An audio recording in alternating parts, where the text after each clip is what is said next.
আসসালামু আলাইকুম everyone, back to my YouTube channel. সবাই কেমন আছেন? আজকে পাস্তা বানাবো। তো সবার ফার্স্টে আমরা পানিটা গরম করে দিব। তার পানি গরম হয়ে গেলে পাস্তা দিয়ে দিব।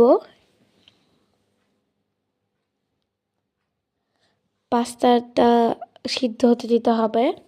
তার সাথে একটু সরিষার তেল দিয়ে দিতে হবে যেন একে অপরের গায়ে পাস্তাগুলো না লেগে যায়। আমাদের পাস্তা এখানে বয়েল হয়ে গিয়েছে। এবার পেঁয়াজ ভেজে নিব, মরিচ, তারপরে এবার ডিমটা, পেঁয়াজটা সাইড রেখে ডিমটাকে ঝুরি ঝুরি করে নিব। আর একটু লবণও দিব, সামান্য মানে স্বাদ পরিমাণ মতো লবণ দিব।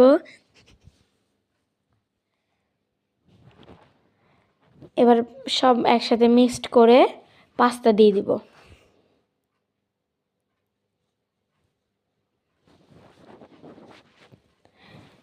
এরপর আমরা সস দিব, সয়া সস দিব, সামান্য লবণ দিব, আপনাদের ম্যাগি মশলা দিব।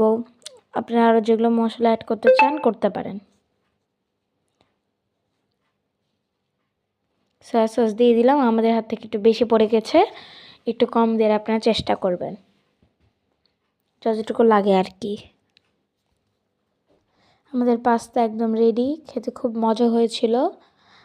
আর এরভাবে পাস্তা রান্না করলে সবাই অনেক আগ্রহ সহকারে খাবে এবং অনেক মজা লাগে খেতে। আসসালামু আলাইকুম, সবাই ভালো থাকবেন। খোদা হাফেজ।